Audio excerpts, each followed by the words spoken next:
میں نے سوچا کہ میں کل ہی گورنر صاحب کو فون کر کے ان سے ملاقات کا ٹائم طے کر لوں گا۔ پھر اچانک مجھے گلوریا کا خیال آیا، اگر اس موقع پر میں نے گورنر سے مل کر اپنی جان بچا لی تو گلوریا کا کیا بنے گا؟ اسے چھڑانے کے لیے مجھے شاید ایسے ہی اقدامات کرنے پڑتے جن سے میری FIRs میں مزید اضافہ ہو سکتا تھا۔ خیر، جہاں اتنی FIRs موجود ہیں، ان میں 2-4 کے مزید اضافے سے مجھے کوئی فرق نہیں پڑتا تھا۔ میں نے فیصلہ کر لیا کہ گلوریا کو قید سے رہائی دلانے کے بعد ہی گورنر صاحب سے ملاقات کروں گا۔ بابا کی سوچ میں گم ہو گئے۔ بابا سائیں شاید بہت دیر سے میرے چہرے کا جائزہ لے رہے تھے۔ میں سوچ رہا ہوں بابا سائیں کے اس تمام صورتحال میں جمالی کا کردار کیا ہے۔ مجھے عین وقت پر بابا سائیں کی دلچسپی کا موضوع سوجھ گیا۔ جمالی انتہائی کمینہ، خصلت اور عیاش آدمی ہے، اسے تم سے بھی کوئی ہمدردی نہیں ہے، وہ تمہیں صرف یوز کرنا چاہتا ہے۔ ابھی مجھے معلوم نہیں کہ اس کے مقاصد کیا ہیں، مگر اتنا اندازہ ضرور ہے کہ وہ کسی بڑے ہی چکر میں ہے، اس لیے وہ تم پر اتنا مہربان ہو رہا ہے۔ دوسروں کی طرح وہ بھی تمہیں صرف دہشت گرد بلکہ کرائے کا قاتل سمجھتا ہے۔ ٹھیک ہے بابا صاحب، میں نے کہا، اس سے بھی نمٹ لیں گے۔ نہیں بابا، ابھی نہیں، اسے کھل کر سامنے آنے دو، دیکھتے ہیں وہ تم سے کیا کام لینا چاہتا ہے۔ پھر وہ خود ہی بولے، اب تم آرام کرو، رات بہت ہو گئی ہے۔ میں ان کے کمرے سے باہر نکلا تو کوریڈور کے سرے پر شازیہ کھڑی تھی۔ وہ شاید میرے ہی انتظار میں تھی۔ مجھے دیکھتے ہی وہ میری طرف لپکی۔ ایسی کیا خاص بات کر رہے تھے بابا صاحب سے کہ تمہیں اپنے کمرے میں لے گئے تھے؟ اس نے دھیمی آواز میں پوچھا۔ وہ اپنی زمینوں کے جھگڑوں اور مقدمات کے بارے میں بات کر رہی تھی۔ میں نے اسے ٹالنا چاہا۔ بتانا نہیں چاہتی ہو تو اور بات ہے، وہ سرد لہجے میں بولی۔ اتنی احمق بہرحال میں بھی نہیں ہوں کہ تمہاری یہ بات مان لوں۔ تم کوئی وکیل ہو یا بابا سائیں کے کمدار؟ میں ان کا بیٹا ہوں، میں نے بھی اسی لہجے میں جواب دیا۔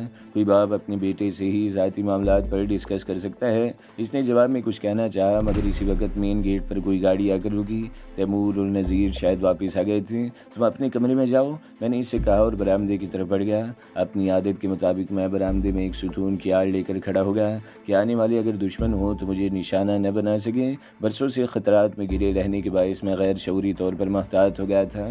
بابا سائی کے گارڈ نے گیٹ کی ذیلی کھڑکی سے جھانک کر دیکھا، پھر گاڑی میں بیٹھے ہوئے افراد کو پہچان کر اس نے بہت آہستگی سے مین گیٹ کھول دیا تاکہ بابا سائی ڈسٹرب نہ ہو۔ گاڑی باہر ہی رک گئی تھی۔ فوراً ہی بابا سائی کے 2 گارڈز باہر نکلے اور گاڑی کو دھکا دے کر اندر لے آئے۔ یہ بھی میری ہی ہدایت تھی کہ رات گئے واپسی کی صورت میں گاڑی کا انجن باہر ہی بند کرنا ہوگا۔ انہیں یہ صورتحال بہت کھلتی تھی۔ یوں پابندی میں رہنا میری فطرت کے بھی خلاف تھا، مگر بابا سائی کی والہانہ محبت نے میرے پیروں میں زنجیر ڈال رکھی تھی۔ میں کسی ایسے بہانے کی تلاش میں تھا جسے جواز بنا کر وہاں سے رخصت ہو سکوں۔ تیمور گاڑی سے اتر کر برآمدے کی طرف بڑھا تو میں نے اسے کہا کہ سیدھے میرے کمرے میں چلو، کھانا وہیں کھا لینا۔ اس کے ساتھ ہی میں نے کوریڈور میں کھڑے ہوئے ایک ملازم کو کھانا لانے کی ہدایت کی اور اپنے کمرے کی طرف بڑھ گیا۔ میں ڈیفینس کے علاقے میں ان دونوں کا ٹھکانے دکھایا ہوں، تیمور نے صوفے پر ڈھیر ہوتے ہوئے کہا، مگر میری سمجھ میں نہیں آتا کہ وہ 2 امریکن جو چہروں سے کسی یونیورسٹی کے پروفیسر نظر آتے ہیں، مقامی علاقوں سے نہ واقف اور اردو سے نہ بلد ہیں، وہ کون سا تیر مار لیں گے؟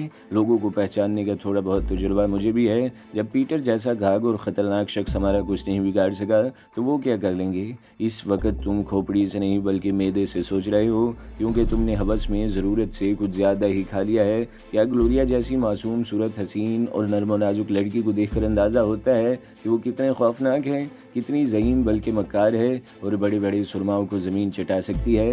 کیا شازیہ کو دیکھ کر کوئی کہہ سکتا ہے کہ یہ گڑیا سی لڑکی شعلہ جوالا ہے؟ اور پھر تم نے یہ کیسے فرض کر لیا کہ ہیری اور ولسن میرے لیے پاکستان آئے ہیں اور پیٹر اپنی ناکامی کا اعتراف کر چکا ہے؟ تمہیں اپنے ناقابل تسخیر ہونے کی خوش فہمی ہے تو اسے اپنی کھوپڑی سے نکال دو۔ ہم لوگ اتنے اہم نہیں ہیں کہ ہمارے لیے امریکہ جیسے ملک کی ایک مافیا کا سربراہ خود پاکستان آئے گا۔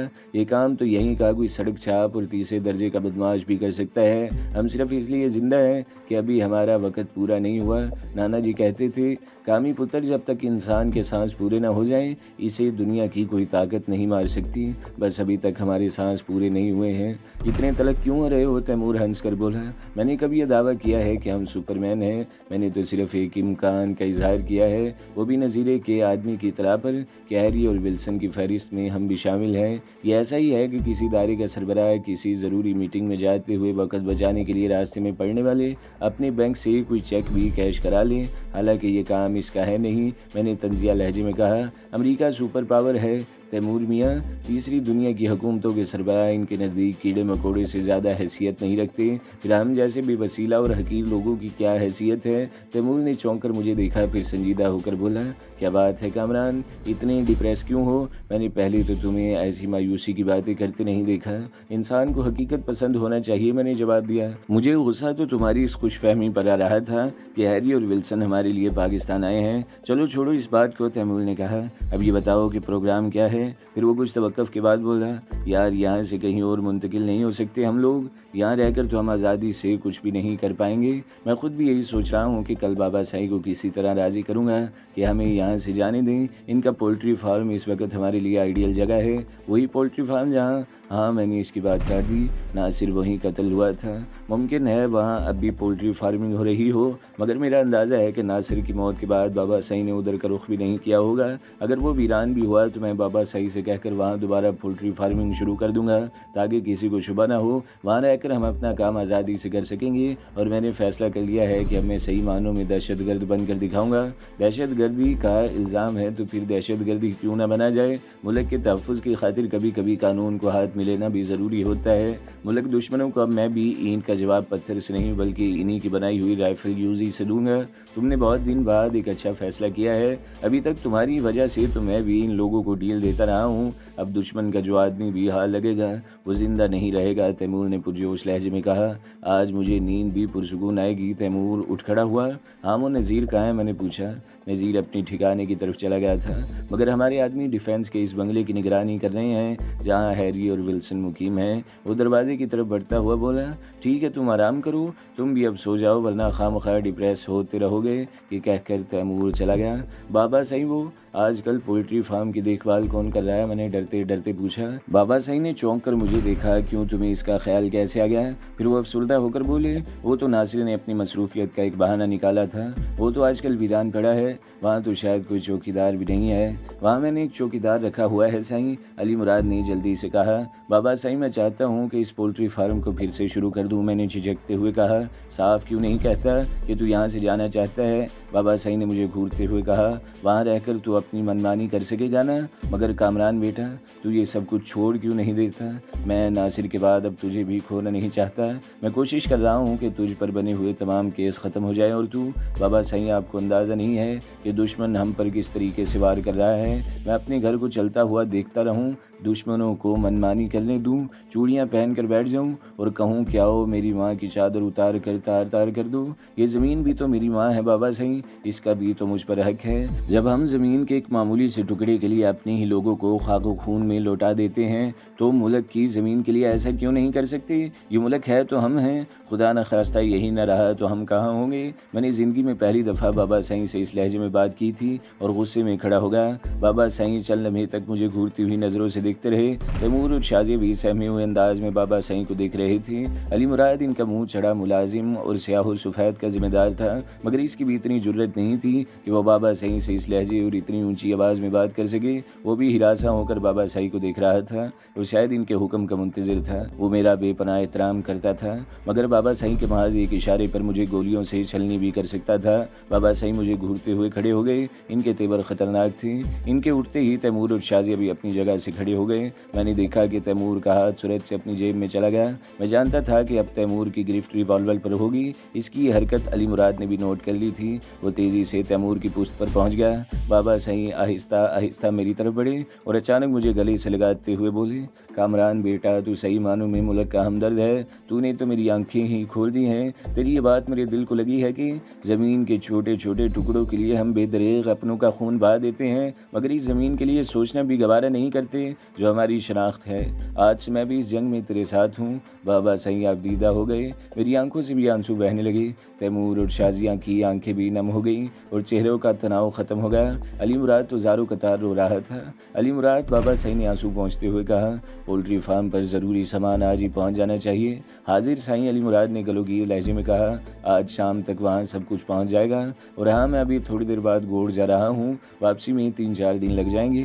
میں وہاں جا کر محرم خان اور اس کے ساتھیوں کو بھی یہاں بھیج دوں گا اور غلاموں کو بھی۔ سائیں غلاموں تو ٹھیک ہے، اس کے بندے بھی بہت زبردست ہیں، مگر محرم خان، کامران صاحب کے کے قابو میں نہیں آئے گا۔ جنگلوں میں رہ رہ کر اس کے آدمی بھی جنگلی ہو گئے ہیں، محرم خان میری بات ٹالے گا؟ بابا صحیح گرج کر بولے، اسے میں اس لیے پال رہا ہوں کہ وقت پڑنے پر وہ میرے کام بھی نہ آئے۔ میں دیکھتا ہوں کہ کیسے وہ کامران کے قابو میں نہیں آتا۔ پھر وہ اسی لہجے میں بولے، ڈرائیور سے کہو گاڑی نکالے۔ ان کے حکم کی تعمیل میں علی مراد تقریباً بھاگتا ہوا وہاں سے چلا گیا۔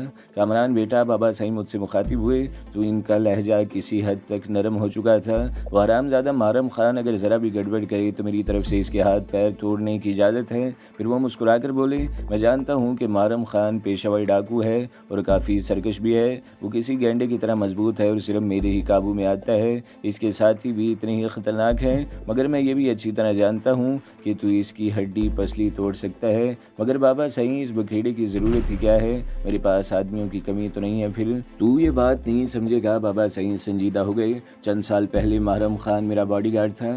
وہ لومڑی کی طرح مکار اور چیتے کی طرح ہوشیار ہے۔ پھر ناصر کی موت کے بعد نہ جانے اسے کیا سوجی کہ اس نے بیماری کا بہانہ بنا کر میری ملازمت چھوڑ دی اور ڈکیٹی کی وارداتیں کرنے لگا۔ پھر میں نے سنا کہ اس نے باقاعدہ اپنا گروہ بنا لیا ہے اور کچے کے علاقے میں اس کی حکمرانی ہے۔ اس نے اتنا خیال ضرور کیا کہ میرے علاقے میں ڈکیٹی کی کوئی واردات نہیں کی۔ اکثر وہ میرے پاس بھی آتا رہتا ہے۔ میں اس خیال سے اس کی ڈیمانڈ پوری کر دیتا ہوں کہ میرا کوئی دشمن اسے میرے خلاف نہ کر دے۔ مجھے امید تو نہیں ہے کہ وہ میرے خلاف کھڑا ہو سکتا ہے، کیونکہ وہ ڈاکو ہونے کے باوجود میری عزت کرتا ہے۔ ابھی کچھ دن پہلے اس نے ایک ہندو ڈاکٹر کو اغوا کر لیا تھا اور تاوان کے طور پر بھاری رقم کا مطالبہ کیا تھا۔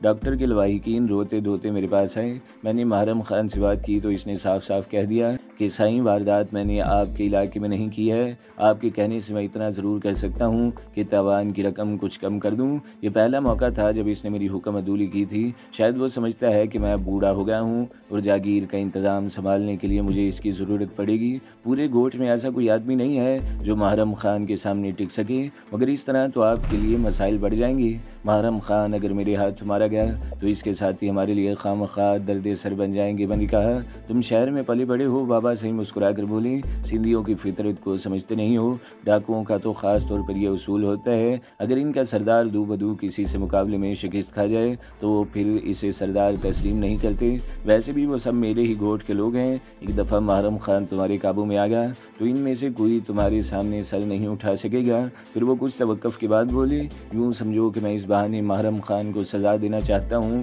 اس کا نمرود توڑنا چاہتا ہوں۔ پہلے میں نے سوچا تھا کہ خاموشی سے اسے ٹھکانے لگا دوں، مگر تم جانتے ہو یہ میری فطرت نہیں ہے۔ محرم خان اور اس کے بڑوں نے برسوں میرا نمک کھایا ہے، ساتھیوں کے سامنے اس کی بے عزتی ہوگی تو اس کے سارے کسبل نکل جائیں گے۔ پھر وہ علی مراد کو آتے دیکھ کر بولے، میں اب چلتا ہوں، شاید گوٹھ میں مجھے ایک ہفتہ لگ جائے۔ یہ کہہ کر وہ کمرے سے باہر نکل گئے۔ میں انہیں رخصت کرنے باہر تک گیا اور دوبارہ ڈرائنگ روم میں لوٹ آیا۔ تیمور اور شازیہ دونوں کے چہروں پر فکر مندی کے آثار تھے۔ علی مراد وہاں سے چلا گیا تھا۔ تیمور نے طنزیہ لہجے میں کہا، تو تمہارے بابا صحیح بھی روایتی جاگیردار ہی ثابت ہوئے، دوسرے وڈیروں کی طرح انہوں نے بھی ڈاکو پال رکھا ہے اور اب وہ اس بکھیڑے میں تمہیں یوز کرنا چاہتے ہیں۔ حکومت میں نے اسے بری طرح جھڑک دیا۔ دوسرے ذمہ داروں کی طرح نہ تو وہ اپنے سیاسی مخالفین کو قتل کرتے ہیں، نہ ڈکیٹی کی وارداتوں اور تاوان کی رقم میں حصہ طلب کرتے ہیں۔ جہاں تک محرم خان کا تعلق ہے تو اس کے متعلق تم نے خود بھی سن لیا ہے۔ پھر ذمہ دار اور جاگیرداروں کو اس قسم کے عناصر سے بنا کر رکھنا پڑتی ہے، یہ ہماری وڈیرا شاہی کی مجبوری ہے۔ بابا صحیح سے بنا کر نہیں رکھیں گے تو وہ کسی اور ذمہ دار سے مل جائے گا اور اس طرح بابا صحیح کے لیے ایک نیا مسئلہ کھڑا ہو جائے گا۔ ان کی فصلوں کو آگ لگے گی، مویشی چوری ہوں گے، گوٹ کی عورتیں اغوا ہوں گی اور وہ سب کچھ ہوگا جو تم بھی اچھی طرح جانتے ہو۔ میں نے تلخ لہجے میں کہا، مگر کامران یہ تو سوچو کہ وہ تمہیں ہی کیوں اس پڈے میں الجھانا چاہتے ہیں۔ اگر تم برا نہ مانو تو میں کہوں گا کہ تمہارے بابا صحیح بھی انتہائی خود غرض اور مطلب پرست ہیں۔ وہ بکواس مت کرو۔ میں اتنی زور سے چیخا کہ میری آواز پورے بنگلے میں گونج کر رہ گئی۔ میں بابا صحیح کے خلاف ایک لفظ بھی نہیں سن سکتا۔ Now get lost Kamran. Taimur جھپٹ کر کھڑا ہو گیا، تم خود کو سمجھتے کیا ہو؟ کیا میں تمہارا زر خرید غلام ہوں؟ کیا ہو تم جو مجھ پر اس لہجے میں بات کر رہے ہو؟ جو حقیقت ہے اسے نہ تم بدل سکتے اور نہ کوئی اور۔ تیمور بھی چیخ کر بولا، تمہارے بابا صحیح اگر تیمور، میں نے چیخ کر اس کی بات کاٹ دی، آگے ایک لفظ بھی مت بولنا ورنہ تم مجھے اچھی طرح جانتے ہو۔ بہت اچھی طرح جانتا ہوں۔ تیمور کے لہجے میں طنز تھا، مگر میں رات کو رات ہی کہوں گا، تم تو خود اسی جاگیرداری نظام کے ڈسے ہوئے ہو، اب خود بھی ایک جاگیردار کے لیے ڈاکو اور رساگیر بننا چاہتے ہو۔ میں جانتا ہوں کہ اس بڈھے کا مقصد کیا ہے، وہ تمہیں میں نے عالم جنون میں تیمور کے منہ پر اتنی زور سے تھپڑ مارا کہ وہ بری طرح لڑکھڑا کر رہ گیا۔ اس نے چند لمحے پھٹی پھٹی آنکھوں سے مجھے دیکھا۔ اس کی آنکھوں میں حیرت تھی، پھر آہستہ آہستہ اس کے چہرے کا رنگ بدلنے لگا اور آنکھوں میں نفرت جھانکنے لگی۔ اس کے تیور دیکھ کر میں سمجھ گیا کہ اب وہ مجھ پر جوابی حملہ ضرور کرے گا۔ میں اس کی رگ رگ سے واقف تھا، میں خود کو اس کے حملے کے لیے تیار کرنے لگا۔ وہ کوئی عام آدمی نہیں تھا، تیمور تھا۔ وہ اگر ایک دفعہ مقابلے پر ڈٹ جاتا تو پھر ہم دونوں میں سے ایک ہی باقی بچتا۔ کیا ہو گیا ہے آپ لوگوں کو؟ شازیہ نے پہلی دفعہ دخل اندازی کی۔ اس کی آواز لرز رہی تھی۔ کیا ہم لوگ اس پوزیشن میں ہیں کہ آپس میں ایک دوسرے کا خون بہاتے رہیں؟ وہ تیمور کے سامنے کھڑی ہو گئی۔ تیمور بھائی، آپ تو بہت سمجھدار آدمی ہیں۔ کامران ان دنوں جس ذہنی دباؤ میں مبتلا ہے وہ آپ سے بھی پوشیدہ نہیں ہے۔ تم سامنے سے ہٹ جاؤ شازیہ۔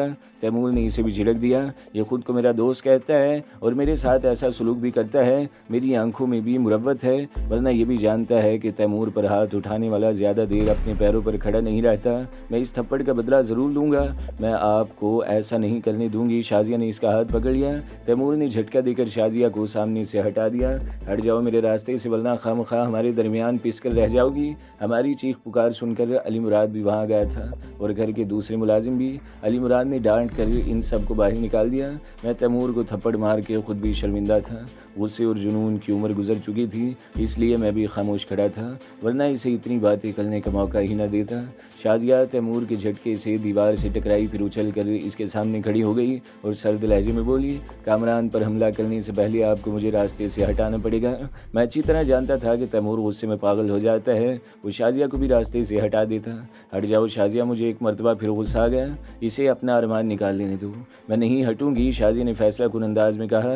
تیمور کے تیور دیکھ کر میں نے شازیہ کا بازو پکڑا اور اسے ایک طرف دھکیل دیا۔ شازیہ کے ہٹتے ہی تیمور نے گھوم کر پھرتی سے میرے چہرے پر زوردار راؤنڈ کک ماری، جو میرے چہرے کی بجائے سینے پر لگی۔ مجھے ایسا لگا جیسے کسی نے 10 کلو کا ہیمر میرے سینے پر دے مارا ہو۔ میں نے لڑکھڑا کر صوفے کا سہارا لے لیا۔ برسوں پہلے تیمور سے لڑنے کا اتفاق ہوا تھا، اس وقت بھی اس نے مجھے ناکو چنے چبوا دیے تھے، اب تو وہ مزید خطرناک ہو گیا تھا۔ اپنا مہلک ہتھیار جب دشمن کے ہاتھ میں ہو تو اندازہ ہوتا ہے کہ وہ کتنا مہلک ہے۔ تیمور میرا ہتھیار ہی تو تھا۔ شدید تکلیف کے باوجود میں الٹ کر صوفے کی دوسری طرف چلا گیا۔ رک جاؤ سائیں، علی مراد نے اپنی گن نشانی سے اتار کر تیمور پر تان لی۔ اب ایک قدم بھی آگے بڑھایا تو میں فائر کر دوں گا۔ علی مراد میں چیخ کر بولا، تم اس معاملے میں دخل اندازی مت کرو، یہ ہمارا آپس کا معاملہ ہے۔ کمرے سے باہر جاؤ اور شازیہ کو بھی لے جاؤ۔ علی مراد کی گن زمین کی طرف جھک گئی اور وہ فوراً کمرے سے باہر نکل گیا۔ میں نے بازو پکڑ کر شازیہ کو بھی دروازے سے باہر دھکیلا اور جھپٹ کر دروازہ بولٹ کر دیا۔ تم تھپڑ کا انتقام لینا چاہتے ہو نا؟ میں نے کہا۔ آؤ میرے چہرے پر جتنے چاہو تھپڑ مار لو، میں نے تیمور سے کہا۔ میرا غصہ بالکل اتر چکا تھا اور مجھے پچھتاووں نے گھیر لیا تھا۔ تیمور نے بے شمار مرتبہ اپنی جان خطرے میں ڈال کر مجھے بچایا تھا، مجھ تک پہنچنے والی گولیوں کے سامنے خود دیوار بن گیا تھا۔ وہ مجھے بھائیوں سے بڑھ کر چاہتا تھا۔ یہ تو میری کم ظرفی بلکہ کمینہ پن تھا کہ جنون میں سب کچھ بھلا بیٹھا تھا۔ شازیہ باہر سے مسلسل دروازہ پیٹ رہی تھی، پھر وہ چیخ کر بولی، اگر تم نے دروازہ نہ کھولا تو میں اپنی جان دے دوں گی۔ علی مراد، میں نے چیخ کر کہا، اس لڑکی کو پکڑو، اگر اسے کوئی نقصان پہنچا تو میں کسی کو معاف نہیں کروں گا۔ پھر میں آہستہ آہستہ تیمور کے سامنے جا کر کھڑا ہو گیا۔ مجھے مارو اور اس وقت تک مارتے رہو جب تک میرے تھپڑ کا انتقام پورا نہ ہو جائے۔ تیمور چند لمحے مجھے گھورتا رہا، پھر لپک کر میرے سینے سے لگ گیا۔ وہ بچوں کی طرح بلک بلک کر رو رہا تھا، میری آنکھوں سے بھی آنسو بہنے لگے۔ شازیہ بھی مسلسل دروازہ پیٹ رہی تھی۔ میں نے ہاتھ بڑھا کر دروازے کا بولٹ گرا دیا۔ وہ جھپٹ کر کمرے میں داخل ہوئی، پھر وہاں کا منظر دیکھ کر ٹھٹک گئی۔ تیمور ابھی تک میرے سینے سے لگا ہوا تھا، اس کے آنسوؤں سے میری شرٹ کا وہ حصہ تر ہو گیا تھا جہاں اس کا چہرہ تھا۔ شازیہ چند لمحے سکتے کی حالت میں ہمیں دیکھتی رہی، پھر وہ بھی رونے لگی اور بولی، تم بہت سنگ دل ہو گئے ہو کامران، تمہیں تیمور بھائی کی دل آزاری نہیں کرنا چاہیے تھی۔ وہ جذبات میں یہ بھی بھول گئی تھی کہ سب کے سامنے وہ مجھے آپ کہہ کر مخاطب کرتی ہے۔ شازیہ کے پیچھے پیچھے علی مراد بھی جھجکتا ہوا کمرے میں داخل ہوا، مگر وہاں کا منظر دیکھ کر وہ بھی حیرت زدہ رہ گیا۔ وہ شاید یہ سمجھے بیٹھا تھا کہ کمرے میں ہم دونوں میں سے کسی ایک کی لاش پڑی ہوگی یا پھر دونوں اتنے زخمی ہوں گے کہ ہاسپٹل لے جانا پڑے گا۔ میں نے بہت مشکل سے تیمور کو خود سے علیحدہ کیا اور ماحول کی کشیدگی کم کرنے کو کہا۔ واہ بھائی واہ، دیکھو شازیہ، تم نے کسی 6 فٹ کے مرد کو کبھی عورتوں کی طرح سسک سسک کر روتے دیکھا ہے؟ کیا زبردست سرنا ہے کہ عورتوں کی طرح آنسو بہا رہا ہے؟ مجھ سے تو آپ بات ہی نہ کریں۔ شازیہ منہ پھلا کر بولی، آپ بھی ذرا آئینہ دیکھنے کی زحمت گوارا کریں، آپ کو تو 6 فٹ سے بھی زیادہ کا وہ شخص ٹسوے بہاتا نظر آئے گا جو خود کو ناقابل تسخیر سمجھتا ہے۔ بڑی خوش فہمی ہے آپ کو۔